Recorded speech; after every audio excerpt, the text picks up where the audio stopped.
क्या आपने कभी यह अनुभव किया है कि ध्यान करते समय शरीर तो स्थिर रहता है, श्वास भी चल रही होती है, पर भीतर कोई ना कोई देखने वाला, सोचने वाला, अनुभव करने वाला लगातार सक्रिय रहता है।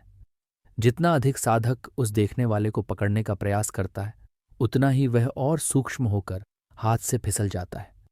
तेजोबिंदु उपनिषद इसी अनुभव से अपनी यात्रा आरंभ करता है।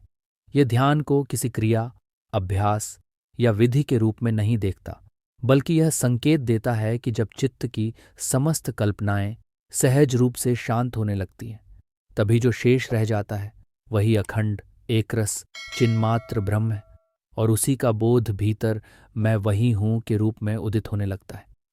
तेजोबिंदु उपनिषद कहता है कि तेजोबिंदु कोई प्रकाश का बिंदु नहीं है, न कोई ध्यान की वस्तु है, और न ही कोई कल्पनात्मक ज्योति है। ये वह परम ध्यान है जो विश्वात्मा के रूप में हृदय में स्थित है। यह ध्यान न केवल स्थूल है और न ही केवल सूक्ष्म, बल्कि इन दोनों से परे स्थित है। इसी कारण यह ध्यान दुखों से भरे जीवन में भी मुक्त और अव्यय होते हुए भी साधारण दृष्टि से दुर्लभ प्रतीत होता है। यह कठिन इसलिए नहीं है कि यह दूर है, बल्कि इसलिए कि मन इसे पाने, देखने या पकड़ने का प्रयास करता है, जबकि यह तब प्रकट होता है जब प्रयास स्वयं शिथिल होने लगता है। इस मार्ग पर चलने वाले साधक के भीतर एक विशेष आंतरिक परिपक्वता अपेक्षित है। संयमित आहार, क्रोध का शमन, संग और इंद्रियों से दूरी, द्वंद्वों से परे दृष्टि, अहंकार का क्षीण होना और अपेक्षा तथा संग्रह का ढलना, ये सब नैतिक उपदेश नहीं है, बल्कि चित्त की शुद्धता के लक्षण हैं।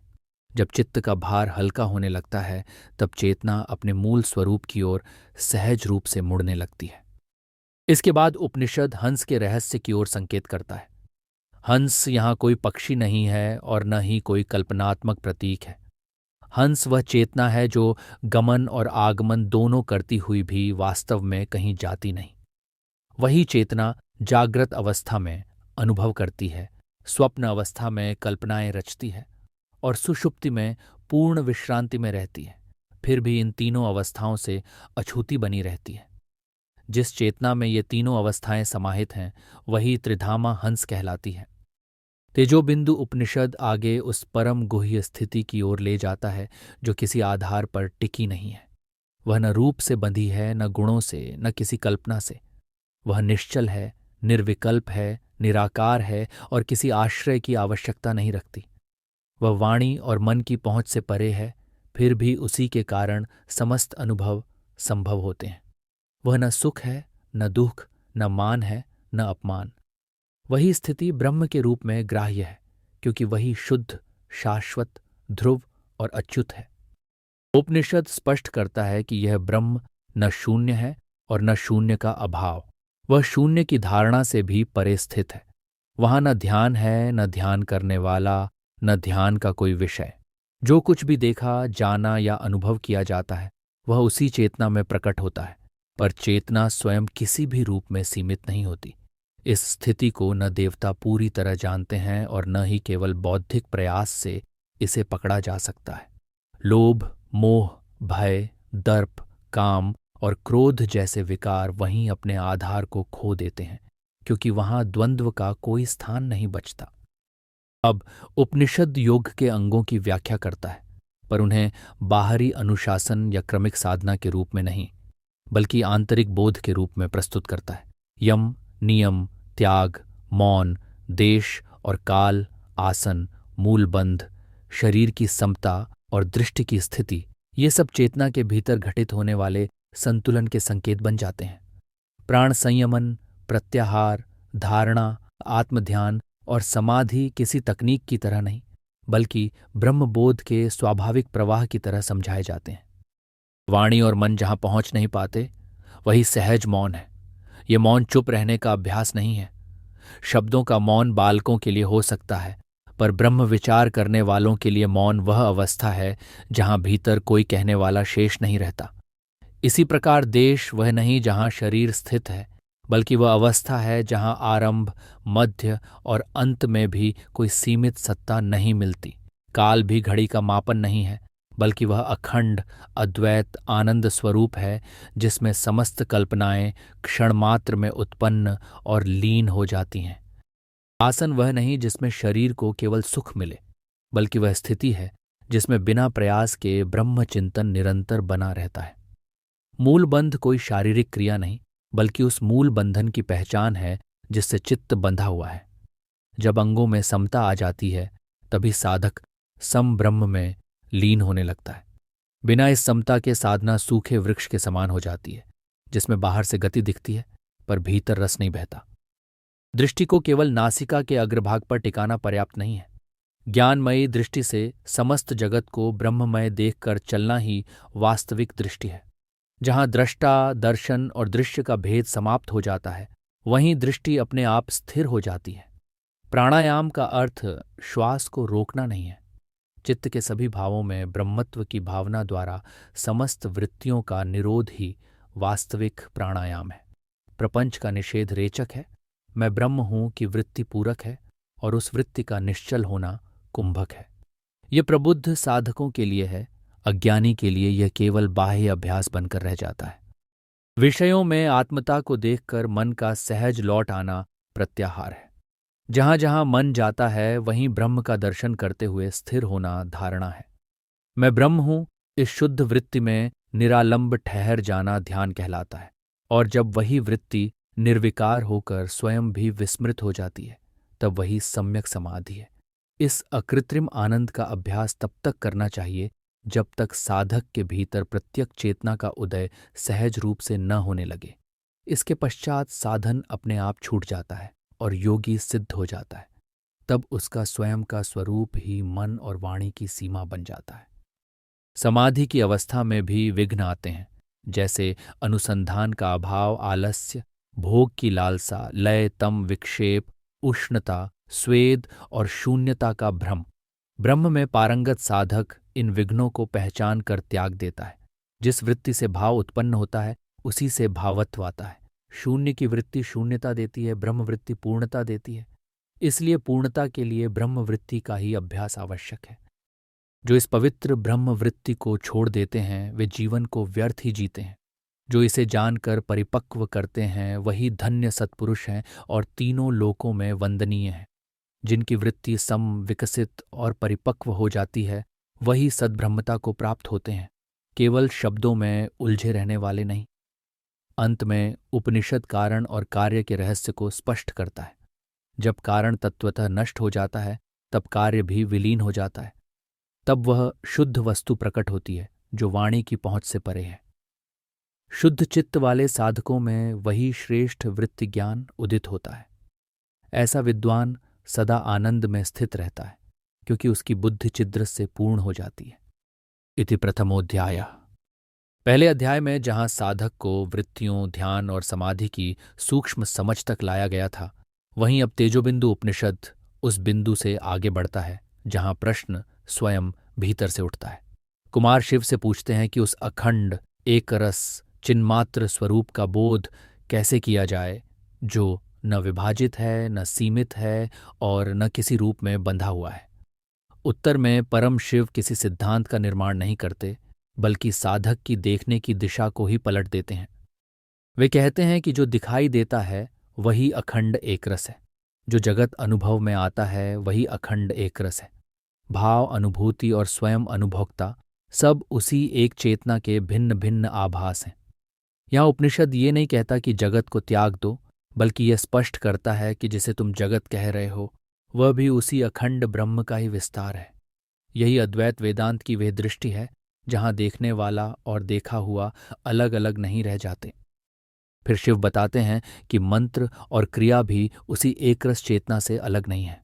ज्ञान और जल, भूमि और आकाश, शास्त्र और वेदत्रयी, ये सब किसी भिन्न सत्ता के उत्पाद नहीं है। तेजोबिंदु उपनिषद यहाँ साधक की उस आदत को तोड़ता है जिसमें वह पवित्र और अपवित्र, साधन और साध्य, ऊंच नीच का भेद करता है। ब्रह्म और व्रत, जीव और अजन्मा तत्व सब एक ही अखंड रस में स्थित हैं। इसके बाद उपनिषद और अधिक गहराई में प्रवेश करता है।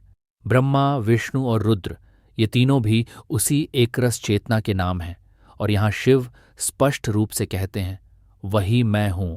ये कोई अहंकार का कथन नहीं है, बल्कि अहंकार के पूर्ण लय के बाद प्रकट हुआ बोध है।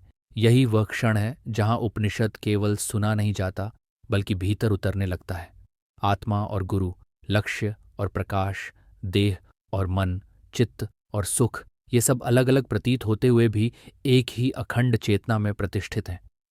तेजोबिंदु उपनिषद यहाँ साधक की उस वृत्ति को शिथिल करता है जिसमें वह सुख को प्राप्त करना चाहता है और दुख से बचना चाहता है।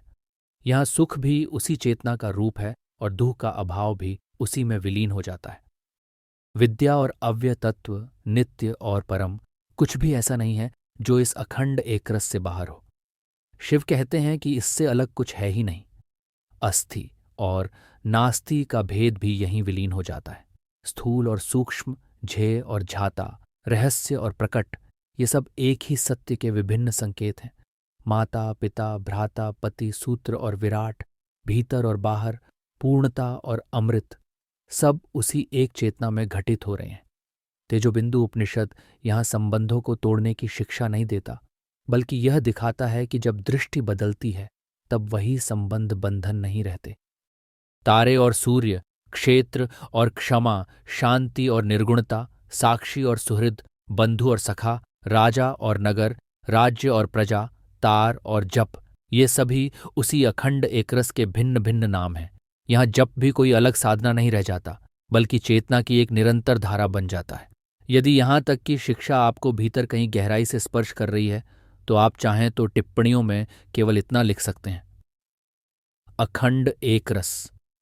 ये कोई औपचारिक प्रतिक्रिया नहीं, बल्कि उस बोध की स्वीकृति है जो धीरे धीरे भीतर आकार ले रहा है। अब उपनिषद और अधिक स्पष्टता के साथ कहता है कि ध्यान भी अखंड एकरस है, लक्ष्य भी वही है, और जिसे ग्रहण करने योग्य कहा जाता है वह भी उसी चेतना का विस्तार है।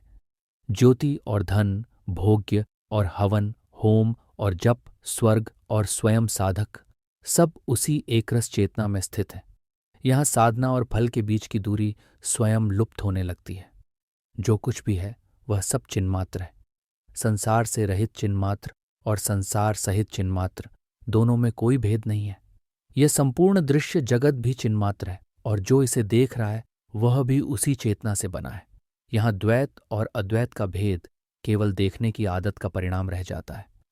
आत्मभाव, समस्त लोक, कर्ता और भोक्ता, आकाश, पृथ्वी, जल, वायु, अग्नि, ब्रह्मा, विष्णु और शिव, और जो कुछ कहा जा सकता है या जो कुछ नहीं कहा जा सकता, सब उसी शुद्ध चेतना का विस्तार है। भूत, वर्तमान और भविष्य, तीनों काल उसी चिन्मात्र में स्थित हैं।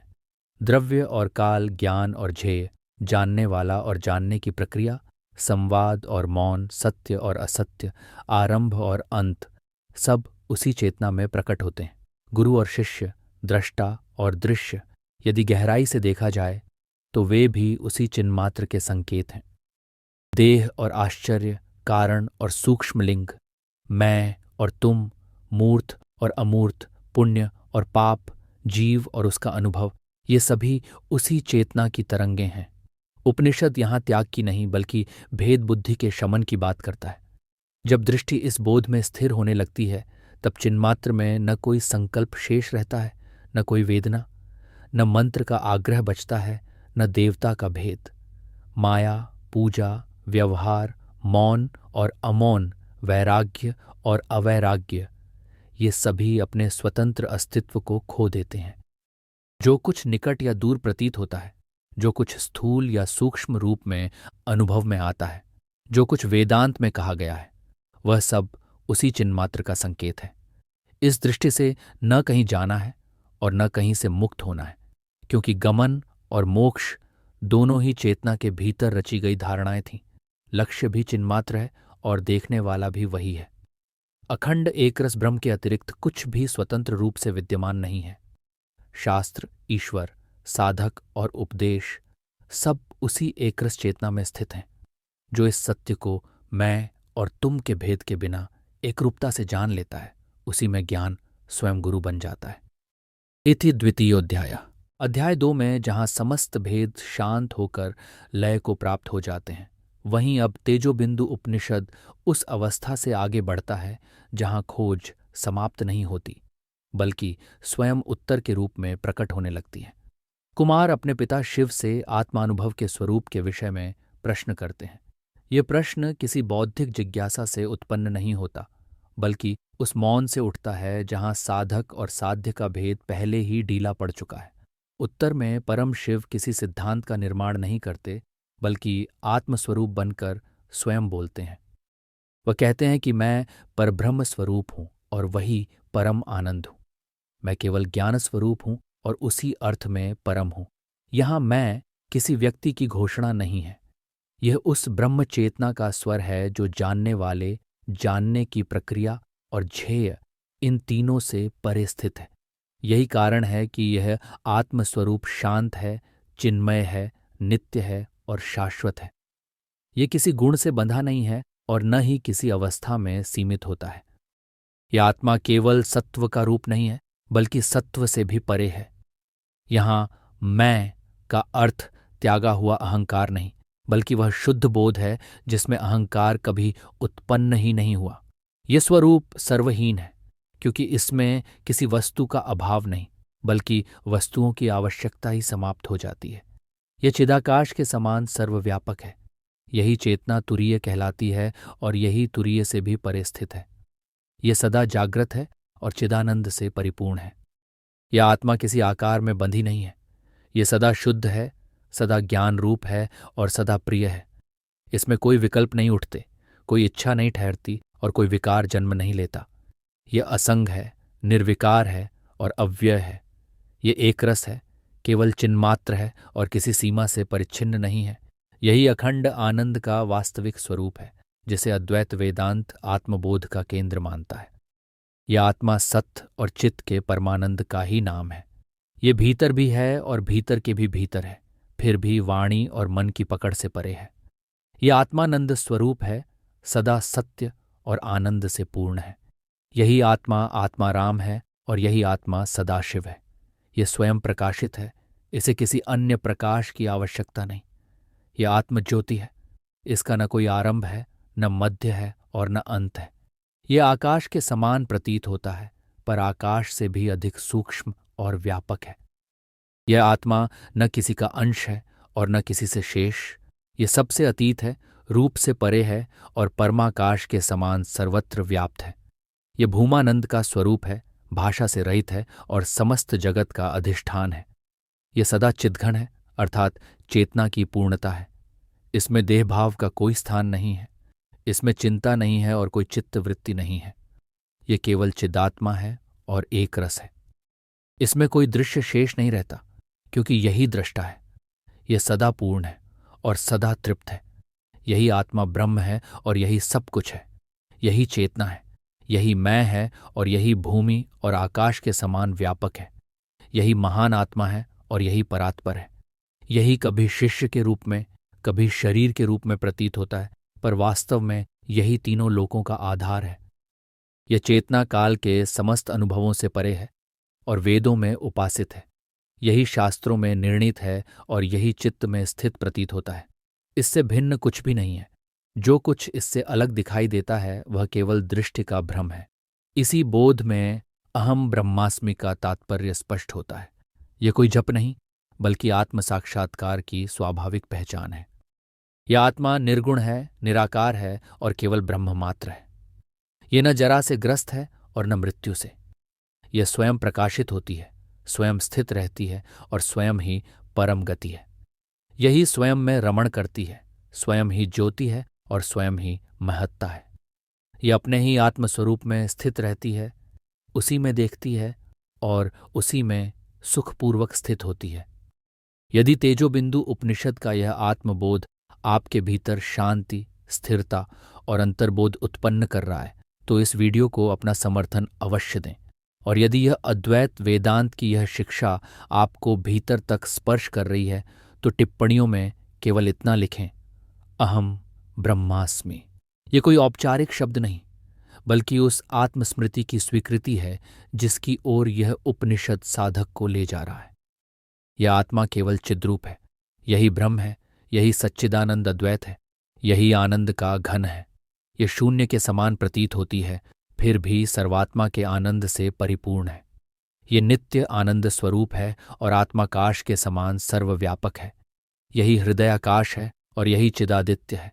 ये अपने ही स्वरूप में तृप्त है, अरूप है और अव्यय है। ये संख्या से परे है, सदा मुक्त है और आकाश से भी अधिक सूक्ष्म है। इसका न कोई आरंभ है और न अंत है। यह सर्व प्रकाश स्वरूप है और परा तथा अपरा दोनों सुखों से परे स्थित है।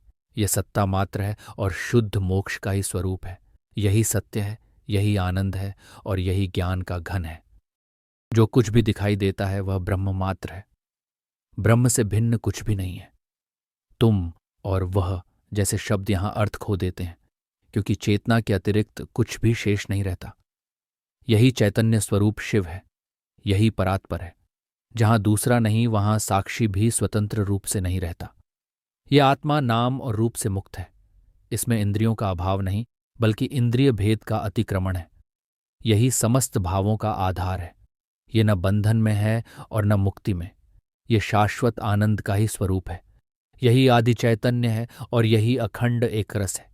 ये वाणी और मन से परे है, फिर भी सर्वत्र पूर्णता और भूमानंद के रूप में स्थित है।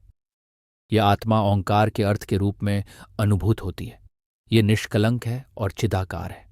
ये न मैं है और न वह। ये किसी वस्तु का स्वरूप नहीं, बल्कि समस्त स्वरूपों का आधार है। ये न मन है, न इंद्रियाओं, न बुद्धि, न विकल्प, न जागृत, न स्वप्न और न सुषुप्ति है। ये तीनों तापों और इच्छाओं से परे है। मन, बुद्धि और अहंकार यहाँ असत्य की तरह प्रतीत होते हैं। देह के स्तर, काल के अनुभव और गुणों की त्रयी भी यहाँ अर्थ खो देती है। वेद, शास्त्र, मूर्ति, भूत, तत्व, गुरु और शिष्य ये सब अंतिम सत्य नहीं रह जाते। जो कुछ दृश्य है, चिंतनीय है या तर्क का विषय है, वह यहाँ असत्य के रूप में जाना जाता है। केवल आत्मा, केवल सत्य चेतना शेष रहती है। इसीलिए उपनिषद आत्म मंत्र की ओर संकेत करता है। वह आत्म मंत्र है, अहम ब्रह्मास्मि। यह कोई कर्मकांड नहीं, बल्कि आत्मस्मृति है। यही बोध द्वैतजन्य दुख, भेद बुद्धि, चिंता और चित्त बंधन को शिथिल करता है। यही आत्मज्ञान को गलाता है और चेतना को उसकी स्वाभाविक स्वतंत्रता में स्थिर करता है। उपनिषद ये स्पष्ट करता है कि समस्त बाह्य सहारों को छोड़कर इसी आत्मबोध में स्थित हुआ जाए, क्योंकि यही ज्ञान भी है और आनंद भी। यही मुक्ति का अर्थ प्रकट होता है। इसमें कोई संशय नहीं। यहाँ शब्द भी मौन हो जाते हैं और सत्य स्वयं प्रकाशित हो जाता है। एति तृतीय अध्याय। जहाँ तृतीय अध्याय में आत्मघोषणा स्वयं मौन में विलीन हो गई थी, वहीं वही मौन अब एक प्रश्न के रूप में पुनः प्रकट होता है। कुमार परमेश्वर से पूछते हैं कि जीवन मुक्ति और विदेह मुक्ति की स्थिति वास्तव में क्या होती है। यह प्रश्न किसी तुलना के लिए नहीं है, बल्कि उस सूक्ष्म बोध को स्पष्ट करने के लिए है, जहां आत्मा देह में रहते हुए भी बंधन से मुक्त होती है और जहां देह के छूट जाने पर भी कोई अभाव शेष नहीं रहता। उत्तर में परम शिव किसी उपदेश के रूप में नहीं, बल्कि उसी आत्मस्वरूप से बोलते हैं, जहां न वक्ता बचता है और न श्रोता, केवल स्थिति का साक्षात अनावरण होता है। परम शिव कहते हैं कि मैं चिदात्मा हूं, मैं परात्मा हूं, मैं निर्गुण हूं और परात्पर हूं। जो आत्ममात्र में स्थित रहता है वही जीवन मुक्त कहलाता है। ये स्थिति देह के रहते हुए भी देह से परे होने की है। यहाँ देह कोई बाधा नहीं बनती, क्योंकि पहचान देह से हट चुकी होती है। जो स्वयं को देह, प्राण और मन से पृथक जान लेता है और शुद्ध चेतना के रूप में स्थित रहता है, वही जीवन मुक्त है। यह आत्मा देह के तीनों स्तरों से परे है और शुद्ध चैतन्य है। जिसके भीतर यह निश्चय स्थिर हो जाता है कि मैं ब्रह्म हूं, वही जीवन मुक्त है। यह कोई क्षणिक विचार नहीं, बल्कि स्थायी बोध है। यह आत्मा आनंद का घन है, परमानंद का ही स्वरूप है, जिसके लिए देह और उससे जुड़ी सभी पहचानें शिथिल हो जाती हैं और जिसके लिए ब्रह्म ही एकमात्र सत्य रह जाता है, वही पूर्ण आनंद में स्थित जीवन मुक्त कहलाता है। जिसके भीतर मैं कुछ हूं जैसी कोई धारणा शेष नहीं रहती, जो केवल चिन्मात्र में स्थित होता है, जिसकी चेतना स्वयं में ही पूर्ण होती है, वही जीवन मुक्त है। वह सर्वत्र पूर्ण आत्मस्वरूप को देखता है। उसके लिए भीतर और बाहर का भेद समाप्त हो चुका होता है। वह किसी प्रयत्न के बिना, किसी अपेक्षा के बिना अनिर्वचनीय आनंद में स्थित रहता है। ऐसी आत्मा शुद्ध चैतन्य है और समस्त संगों से मुक्त है। वह नित्य आनंद स्वरूप है और प्रसन्न है, क्योंकि उसमें किसी अन्य चिंता के लिए स्थान नहीं बचता। जिसमें किसी भी प्रकार का अस्तित्व बोध भी शेष नहीं रहता, वही जीवन मुक्त कहलाता है। वहां न चित्त बचता है, न बुद्धि, न अहंकार और न इंद्रियां। उसके लिए न देह है, न प्राण, न माया, न काम और न क्रोध। उसके लिए न यह जगत है और न किसी वस्तु का पृथक अस्तित्व। न दोष है, न लिंग, न नेत्र, न मन, न श्रवण, न गंध, न रस और न स्पर्श। न जागृत अवस्था है, न स्वप्न और न कारण अवस्था। यहां तक कि तुरीय जैसी धारणा भी वहां शेष नहीं रहती। उसके लिए न काल है, न देश, न वस्तु और न कोई मत। न स्नान है, न संध्या, न तीर्थ और न कोई धार्मिक क्रिया। न सेवा है, न ज्ञान और न कोई पद। न बंधन है, न जन्म और न किसी कथन का आग्रह। न पुण्य है, न पाप, न कर्म और न शुभ अशुभ का भेद। न जीव का भाव शेष रहता है और न त्रिलोकी का बोध। उसके लिए न मोक्ष है और न द्वैत, न वेद है और न विधि, न निकट है और न दूर, न कोई विशेष बोध है और न कोई रहस्य, न गुरु है और न शिष्य, न हीन है और न श्रेष्ठ, न ब्रह्मा है, न विष्णु और न रुद्र, न पृथ्वी है, न जल, न वायु और न आकाश। उसके लिए न ध्याता है, न ध्येय और न ध्यान, न शीत है और न उष्णता, न तृष्णा है और न क्षुधा, न मित्र है और न शत्रु, न मोह है और न विजय, न पूर्व है और न पश्चिम, न ऊपर है और न दिशाओं का भेद। न कुछ कहने योग्य शेष रहता है और न कुछ सुनने योग्य। न कहीं जाना है और न कुछ स्मरण करना है। न भोग है, न राग, न याग और न लय। न अज्ञान का आग्रह है और न शांति का भी कोई आग्रह। न प्रिय है और न अप्रिय, न स्थूल है और न सूक्ष्म, न दीर्घ है और न ह्रस्व, न वृद्धि है और न क्षय, न आरोप है और न अपवाद, न एक है और न अनेक, न अंधकार है और न मंदता, न शरीर की धातुओं का बोध है और न रंगों का भेद, न लाभ है और न हानि, न भ्रम है और न स्थैर्य, न त्याज्य है और न ग्राह्य, न हास्य है और न नीति, न ग्लानि है और न सुख, न झाता है, न ज्ञान और न झेय, न तुम है और न मैं, न बाल्य है, न यौवन और न जरा। यहाँ केवल एक निश्चय शेष रहता है, अहम ब्रह्मास्मि। यही जीवन मुक्ति की स्थिति है। जो स्वयं को चिद्रूप जानता है वही जीवन मुक्त कहलाता है। वह स्वयं में स्थित रहता है, स्वयं को देखता है और आत्मराज्य में सहज सुख से वास करता है। जो स्वयं अपने आत्मानंद का अनुभव करता है वही जीवन मुक्त है। वह स्वयं ही स्थिर है, स्वयं ही प्रभु है।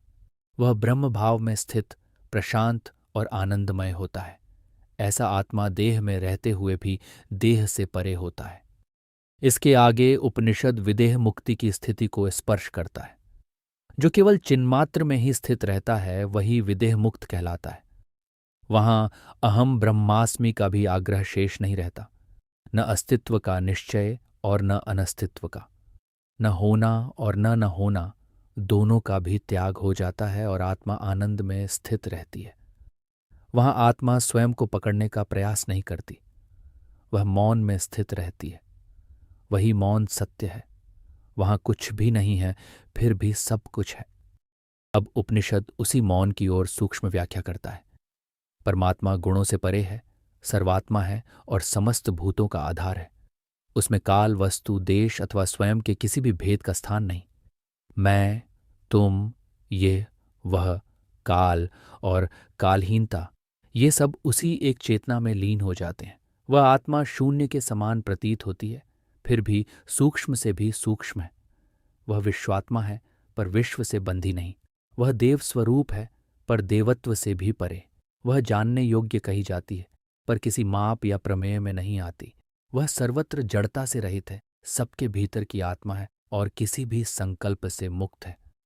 ये आत्मा केवल परमात्मा है, केवल ज्ञान स्वरूप है और सत्ता मात्र है। जगत में उससे भिन्न कुछ भी नहीं।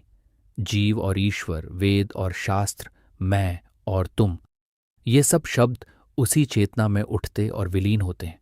जब यह निश्चय भी शांत हो जाता है, वही विदेह मुक्ति है। ऐसी आत्मा अपरिच्छिन्न है। वह न अणु है और न स्थूल। वह तुरीय भी नहीं और तुरीय से परे भी नहीं, क्योंकि ये सब केवल नाम है। वह परमानंद स्वरूप है। वह नाम और रूप से रहित है, वह शुद्ध संवित है और शुभ अशुभ के भेद से परे है। वह योग में स्थित है, फिर भी किसी अभ्यास से बंधी नहीं।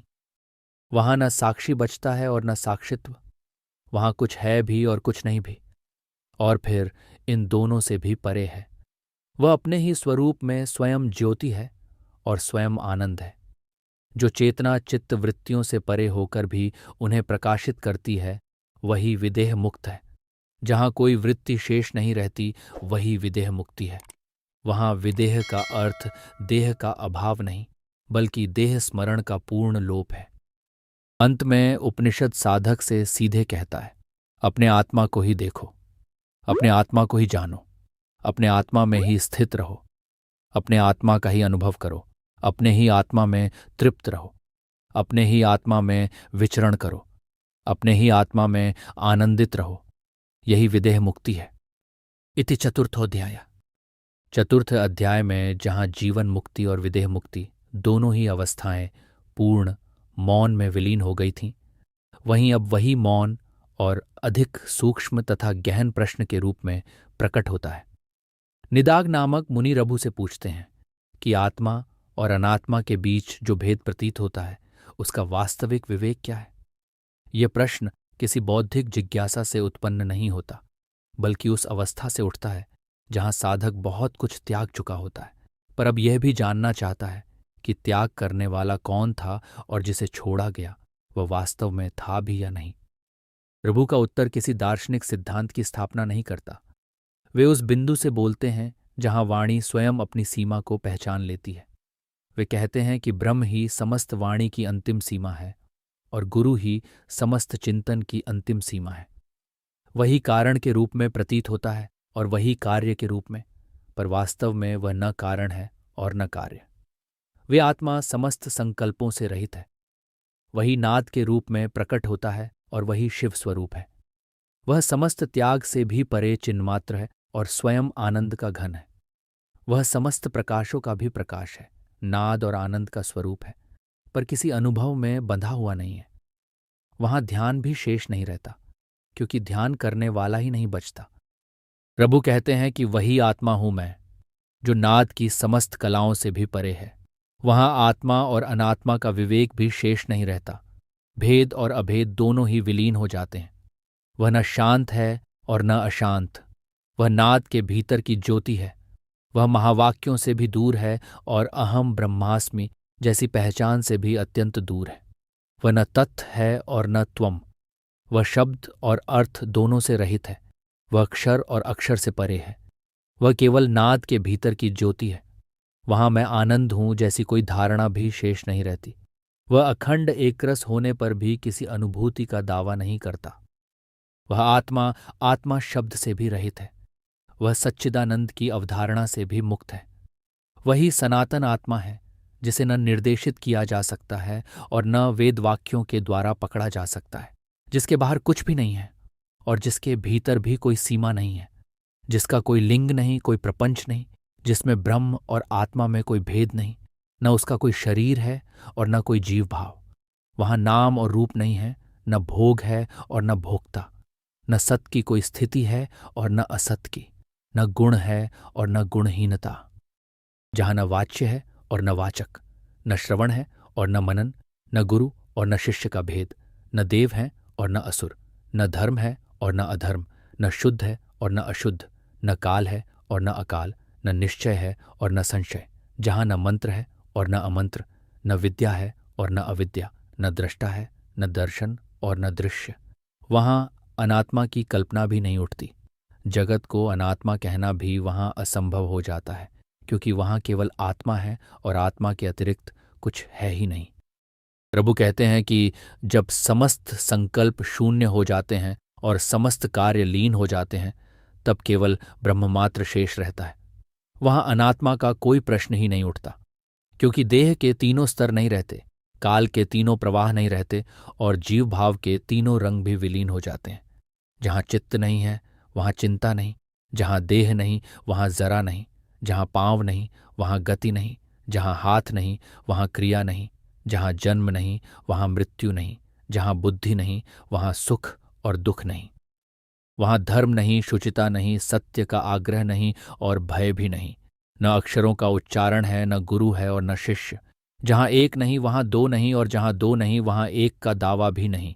यदि सत्य है तो असत्य नहीं हो सकता, यदि असत्य है तो सत्य नहीं ठहरता। यदि शुभ है तो अशुभ की संभावना उठती है। यदि अभय है तो भय का विचार आता है। यदि बंधन है तो मोक्ष की चर्चा होती है, और यदि बंधन नहीं तो मोक्ष का अर्थ ही क्या रह जाता है। यदि मरण है तो जन्म की कल्पना आती है, और यदि जन्म नहीं तो मरण का कोई स्थान नहीं। यदि तुम है तो मैं की रेखा खींचती है। यदि यह है तो वह का भेद बनता है। यदि अस्तित्व का आग्रह है तो अनस्तित्व की छाया आती है। यदि कार्य है तो कारण की कल्पना होती है। यदि द्वैत है तो अद्वैत का विचार उठता है। यदि दृश्य है तो दृष्टा की अपेक्षा होती है। यदि भीतर है तो बाहर का विचार आता है। यदि पूर्णता है तो अपूर्णता की छाया बनती है। इसलिए रघु कहते हैं कि वास्तव में कहीं कुछ भी नहीं है। न तुम है, न मैं, न यह है और न वह। सत्य में कोई दृष्टांत नहीं होता और अजन्मा में कोई उदाहरण नहीं होता। वहां मैं पर ब्रह्म हूं जैसी स्मृति भी नहीं रहती, क्योंकि स्मरण के लिए मन चाहिए और वहां मन नहीं है। वहां केवल ब्रह्म मात्र है। वही यह जगत है, वही तुम हो और वही मैं हूं। प्रभु अब और अधिक स्पष्टता के साथ कहते हैं कि मैं केवल चिन्मात्र हूं, केवल चेतना हूं। अनात्मा नाम की कोई स्वतंत्र सत्ता वास्तव में है ही नहीं, ऐसा निश्चय करो। ये जो प्रपंच दिखाई देता है, न वह उत्पन्न हुआ है, न वह कहीं स्थित है, और न उसका कभी कोई वास्तविक अस्तित्व रहा है। लोग कहते हैं कि चित्त ही प्रपंच है, पर प्रभु कहते हैं कि चित्त भी नहीं है। न प्रपंच है, न चित्त है, न अहंकार है और न कोई जीव भाव है। माया का कोई कार्य नहीं है, स्वयं माया भी नहीं है, और जहां माया नहीं है वहां भय का प्रश्न ही नहीं उठता। वहां न कोई कर्ता है और न कोई क्रिया, न श्रवण है और न मनन, न कोई समाधि है और न कोई द्वैत अथवा अद्वैत की स्थिति, न मापने वाला है और न माप, न अज्ञान है और न कभी अविवेक रहा है, न कोई अनुबंध है और न कोई संबंध, न गंगा है, न गया है और न सेतु है, न भूत है और न कोई अन्य सत्ता, न पृथ्वी है, न जल है, न अग्नि है, न वायु है और न आकाश है, न देव हैं, न दिक्पाल हैं, न वेद हैं और न कोई गुरु है। न दूर है, न समीप है, न मध्य है और न कोई स्थिर स्थिति है। न अद्वैत सत्य है, न द्वैत सत्य है और न इसे असत्य ही कहा जा सकता है। न बंधन है और न मोक्ष है, न सत है, न असत है और न सुख दुख है। न जाति है, न गति है, न वर्ण है और न कोई लौकिक व्यवस्था है। सब कुछ ब्रह्म है, यह भी नहीं है। ब्रह्म है, यह भी नहीं है। मैं चेतना हूं, यह कथन भी वहां नहीं ठहरता। अहम ब्रह्मास्मि भी नहीं है। मैं नित्य शुद्ध हूं, यह भी नहीं है। वाणी से जो कुछ कहा जाता है, मन से जो कुछ सोचा जाता है, बुद्धि से जो कुछ निश्चय किया जाता है और चित्त से जो कुछ जाना जाता है, वह सब वहां टिक नहीं पाता। न कोई योगी है, न योग है और न साधना है, न सदा है और न कभी, न दिन है और न रात है, न स्नान है और न ध्यान है, न भ्रांति है और न अभ्रांति। इसलिए दृढ़ निश्चय करो कि अनात्मा नाम की कोई वस्तु वास्तव में है ही नहीं। वेद, शास्त्र, पुराण, कार्य, कारण, ईश्वर, लोक, भूत और जन, ये सब एकत्व में मिथ्या हैं। बंधन और मोक्ष, सुख और दुख, ध्यान और चित्त, देव और असुर, मुख्य और गौण का भेद भी मिथ्या है। वाणी जो कुछ कहती है, संकल्प जो कुछ रचते हैं, मन जो कुछ सोचता है, बुद्धि जो कुछ निश्चय करती है, शास्त्र जो कुछ विस्तार करते हैं, नेत्र जो कुछ देखते हैं और कर्ण जो कुछ सुनते हैं, यह सब मिथ्या है। नेत्र, श्रोत्र और शरीर सब मिथ्या ही निश्चित जानो। यह और वह, तुम और मैं, वह मैं हूं और कुछ और है। यह समस्त संभावना केवल संकल्प का भ्रम है। समस्त अध्यास, समस्त भोग भेद और समस्त दोष भेद, इन्हीं से अनात्मा का भ्रम खड़ा होता है। मेरा और तुम्हारा, मेरे लिए और तुम्हारे लिए, यह सब असत्य है। विष्णु रक्षक हैं, ब्रह्मा सृष्टिकर्ता हैं और रुद्र संहारक हैं, यह भी मिथ्या ही जानो। स्नान, जप, तप, होम, स्वाध्याय, देव पूजन, मंत्र, तंत्र, सत्संग, गुणदोष का विस्तार, अंतःकरण की शुद्धि और अविद्या की कल्पना, यह सब भी मिथ्या है। असंख्य ब्रह्मांडों का विस्तार भी मिथ्या ही है। जो कुछ जगत में देखा जाता है, जो कुछ घटित होता प्रतीत होता है और जो कुछ व्यवहार में आता है, वह सब मिथ्या है। जिस किसी शब्द से कहा गया, जिस किसी प्रकार निश्चय किया गया, जिस किसी द्वारा किया गया और जिस किसी कर्म को शुभ या अशुभ कहा गया, वह सब मिथ्या ही है। प्रभु यहां साधक को रोकते नहीं, बल्कि उसे पूर्ण निर्भयता के साथ देखने के लिए प्रेरित करते हैं।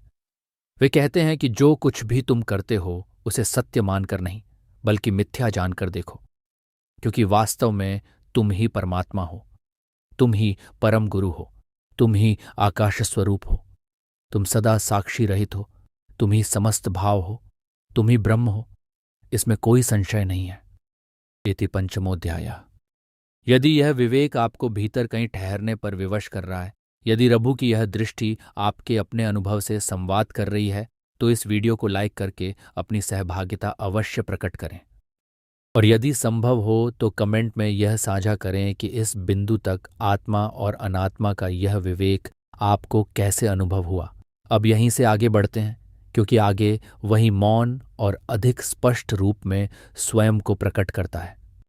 पंचम अध्याय में जहां समस्त संकल्प, मन और जगत स्वयं मौन में विलीन हो गए थे, वहीं अब वही मौन किसी निषेध के रूप में नहीं, बल्कि एक सकारात्मक बोध के रूप में स्वयं को प्रकट करता है। अब रघु किसी वस्तु का खंडन नहीं करते, क्योंकि खंडन के लिए कुछ शेष ही नहीं रहा। अब वे उस सत्य की घोषणा करते हैं जो पहले से ही सर्वत्र व्याप्त था। जहां पंचम अध्याय में कहा गया था कि संकल्प ही जगत है और संकल्प के लय होते ही जगत भी नहीं रहता, वहीं अब छठा अध्याय यह स्पष्ट करता है कि उस लय के बाद जो शेष रहता है वही सच्चिदानंद है। इसलिए रघु अब सीधे कहते हैं, सब कुछ सच्चिदानंदमय जानो। जो दिखाई देता है, जो अनुभव में आता है और जो अनुभव से भी परे है, वह सब सच्चिदानंद ही है। यह सच्चिदानंद न द्वैत है और न किसी भेद में बंधा हुआ। ये वही अद्वैत है, वही अखंड सत्य है। सच्चिदानंद के अतिरिक्त कुछ भी नहीं है। मैं स्वयं सच्चिदानंद स्वरूप हूं और यह आकाश भी सच्चिदानंद ही है। तुम भी वही सच्चिदानंद हो। ये जो मन, बुद्धि, अहंकार और चित्त का समूह प्रतीत होता है, ये सब उसी एक चेतना की छाया मात्र है। न तुम हो, न मैं हूं और न कोई अन्य है। केवल ब्रह्म ही है। न कोई वाक्य है, न कोई पद है, न वेद है, न अक्षर है और न कहीं कोई जड़ सत्ता है। न कोई मध्य है, न कोई आदि है और न कोई अंत। न कोई सत्य किसी पर टिकता है और न कोई बंधन। न दुख है, न सुख है, न कोई भाव है और न माया या प्रकृति। न देह है, न मुख है, न घ्राण है, न जिह्वा है और न तालु। न दांत है, न ओष्ठ है, न ललाट है और न श्वास प्रश्वास का कोई स्वतंत्र अस्तित्व है। न पसीना है, न अस्थि है, न मांस है, न रक्त है और न मूत्र। न दूर है, न समीप है, न कोई अंग है और न उदर या शिरोवेष्टन। न हाथ पांव की गति है, न कोई शास्त्र है और न कोई शासन। न जानने वाला है, न जानना है और न झेय। न जागृत है, न स्वप्न है और न सुषुप्ति। मेरे लिए तुरीय भी कुछ नहीं है, क्योंकि सब कुछ सच्चिदानंद ही है। न आध्यात्मिक है, न आदिभौतिक, न आदिदैविक है और न मायिक। न विश्व है, न तेजस है और न प्राज्य। न विराट है, न सूत्रात्मा और न ईश्वर। न कोई गमन आगमन है, न कुछ नष्ट होता है और न किसी प्रयोजन की आवश्यकता है। न त्याज्य है, न ग्राह्य है, न शुद्ध है और न अशुद्ध। न स्थूल है, न कृश है, न काल है और न देश की कोई रेखा। न भय है, न द्वैत है, न वृक्ष है, न तृण है और न पर्वत। न ध्यान है और न योग सिद्धि। न ब्राह्मण है, न वैश्य है और न क्षत्रिय। न पक्षी है, न पशु है और न देहधारी जीव। न लोभ है, न मोह है, न मद है और न मात्सर्य। काम और क्रोध भी नहीं है। न स्त्री है, न शूद्र है, न भक्ष्य है और न भोज्य। न प्रौढ़ता है, न हीनता है और न नास्तिकता का कोई प्रश्न है। न लोक है, न लौकिक व्यवहार। न व्यापार है और न मूढ़ता। न भोक्ता है, न भोजन है और न भोज्य। न पात्र है और न पान पेय। न शत्रु है, न मित्र है। न पुत्र है, न माता है और न पिता। न जन्म है, न मृत्यु है और न वृद्धावस्था। मैं देह हूं, ये भी केवल भ्रम है। न शून्य है और न अशून्य। न अंतःकरण की कोई गति है, न रात्रि है न दिन है, न ब्रह्मा है न हरि है और न शिव। न पक्ष है न मास है और न वर्ष, न ब्रह्मलोक है न वैकुंठ और न कैलास। न स्वर्ग है न देवेंद्र, न अग्निलोक है और न यमलोक। न भूर है न भुवः है और न स्वः। न पाताल है और न भूतल, न अविद्या है और न विद्या। न माया है और न कोई जड़ प्रकृति। न स्थिर है न क्षणिक है, न नाश है और न गति। न ध्यान योग्य कुछ है और न ध्यान। न मंत्र है और न जप। न पूज्य है न पूजन, न अभिषेक है और न अर्चन। न पुष्प है न फल है और न पत्र। न गंध है और न धूप। न स्तोत्र है न नमस्कार। न प्रदक्षिणा है और न प्रार्थना। न हवन है और न अग्निवंदन। न होम है और न कर्म। न कटुवचन है और न मधुर वाणी। न गायत्री है और न संध्या। न मन की दुर्बलता है और न दुस्थिति। न दुराशा है न दुष्टता। न कोई जाति है और न कोई हीनता। न एक है न दो है और न तीन। न महत्व है और न अल्पता। न पूर्ण है और न सीमित। न काशी है और न कोई व्रत या तप। न गोत्र है न कुल है और न सूत्र। न विभुता है और न शून्यता। क्योंकि सब कुछ केवल चैतन्य मात्र है, सब कुछ सच्चिदानंद है और इसके अतिरिक्त कुछ भी नहीं। ब्रह्म से भिन्न कोई गुरु नहीं है। ब्रह्म से भिन्न कोई स्थूल या सूक्ष्म देह नहीं है। ब्रह्म से भिन्न न कोई मैं है और न कोई तुम। जहाँ ब्रह्म है वहाँ तू और मैं का कोई अंत ही नहीं ठहरता। अपने स्वरूप को ही ब्रह्मात्मक जानो। अपने अतिरिक्त कहीं कुछ भी नहीं है। जो कुछ इस लोक में दिखाई देता है, जो कुछ लोग बोलते हैं और जो कुछ कहीं भी भोगा जाता है, वह सब असत ही है। कर्तृत्व का भेद, क्रिया का भेद, गुणों का भेद और रसों का भेद, यह सब असत है। लिंग का भेद, काल का भेद, देश का भेद, वस्तु का भेद, जय और पराजय, ये सब केवल कल्पना मात्र हैं। जो कुछ भी भेद के रूप में दिखाई देता है वह सब असत ही है। अंतःकरण असत है, इंद्रियां असत हैं, प्राणों का संघात भी असत है, पांचों कोश असत्य हैं, पांचों देवता भी असत्य हैं, षड्विकार असत्य हैं, अरिवर्ग असत्य है, छह रथुए असत्य हैं, छह रस भी असत्य हैं। मैं केवल सच्चिदानंद हूँ। यह जगत उत्पन्न ही नहीं हुआ। मैं ही आत्मा हूँ, मैं ही परम सत्य हूँ। संसार को देखने की अन्य कोई दृष्टि है ही नहीं। मैं सत्य और आनंद का स्वरूप हूँ। मैं चिद्घन आनंद का ही रूप हूँ। मैं ही परमानंद हूँ। मैं ही परात्पर हूँ। यह सब ज्ञान का ही आकार है। मैं ज्ञान और आनंद का अद्वैत स्वरूप हूँ। मैं ही सर्व प्रकाश हूँ और मैं ही समस्त अभावों का भी स्वरूप हूँ। मैं सदा प्रकाशित हूँ। यह भी अंततः असत ही है। तुम के रूप में जो दिखाई देता है वह भी वही परम ब्रह्म है, चिन्मय और आनंद स्वरूप। चिदाकार ही चिदाकाश है। चेतना ही परम सुख है। मैं ही आत्मा हूँ। मैं असत नहीं हूँ। मैं कूटस्थ हूँ। मैं ही परम गुरु हूँ। मैं ही सच्चिदानंद हूँ। यह जगत उत्पन्न नहीं हुआ। न काल है, न जगत है, न माया है और न प्रकृति। मैं ही हरि हूँ। मैं ही साक्षात सदाशिव हूँ। मैं शुद्ध चेतना हूँ। मैं शुद्ध सत्व का अनुभव हूँ। मैं अद्वैत आनंद हूँ। मैं चिद्घन एक रस हूँ। सदा सब कुछ ब्रह्म ही है। केवल ब्रह्म ही है। सब कुछ ब्रह्म है। सब कुछ चेतन है। मैं ही अंतर्यामी हूँ। मैं ही सर्वसाक्षी हूँ। मैं परमात्मा हूँ। मैं परम ज्योति हूँ। मैं परम धाम हूँ। मैं परम गति हूँ। मैं ही समस्त वेदांत का सार हूँ। मैं ही समस्त शास्त्रों का निष्कर्ष हूँ। मैं योगानंद का स्वरूप हूँ। मैं मुख्य आनंद का उदय हूँ। मैं समस्त ज्ञान का प्रकाश हूँ। मैं मुख्य विज्ञान का रूप हूँ। मैं तुरीय और तुरीयातीत का प्रकाश हूँ और फिर भी तुरीयातीत से भी रहित हूँ। मैं चिदक्षर हूँ। मैं सत्य हूँ। मैं वासुदेव हूँ। मैं अजन्मा और अमर हूँ। मैं ब्रह्म हूँ, चिदाकाश हूँ, नित्य हूँ, निर्मल हूँ, शुद्ध हूँ, बुद्ध हूँ, सदा मुक्त हूँ, नाम और रूप से रहित हूँ। मैं ही सच्चिदानंद हूँ। ये जगत उत्पन्न नहीं हुआ। न सत्य है न असत्य। ये सब संकल्प की रचना मात्र है। ब्रह्म नित्य आनंदमय है। वह अकेला है, अनंत है, अव्यय है, शांत है, एक रस है और रोग रहित है। यदि मुझसे भिन्न कुछ है तो वह मरुस्थल की मृग तृष्णा के समान मिथ्या है। यदि बांझ स्त्री का पुत्र सत्य हो जाए तो ही यह जगत सत्य हो सकता है। यदि खरगोश के सींग से हाथी मर जाए, यदि मृग तृष्णा का जल पीकर तृप्ति हो जाए, यदि आकाश में नीलिमा सत्य हो जाए, यदि शुक्ति में रजत सत्य हो जाए, यदि रज्जु में सर्प वास्तव में दंश दे दे, तभी यह जगत सत्य हो सकता है। यदि अग्नि शीतल हो जाए, यदि अग्निमंडल में कमल खिल जाए, यदि मच्छर सिंह को मार दे, यदि तृण में अग्नि नित्य हो जाए, तभी यह जगत सत्य हो सकता है। यदि स्वप्न का दृश्य जागृत में सत्य बन जाए, यदि नदी का वेग स्थिर हो जाए, यदि भूखा अग्नि को भोजन समझ ले, तभी यह जगत सत्य हो सकता है। यदि गड्ढे की गति हाथी जैसी हो जाए, यदि आकाश धरती पर गिर पड़े, यदि आकाश में पुष्प खिले, तभी यह जगत सत्य हो सकता है, अन्यथा नहीं। भेद की कोई गणना नहीं है। द्वैत और अद्वैत दोनों नहीं हैं।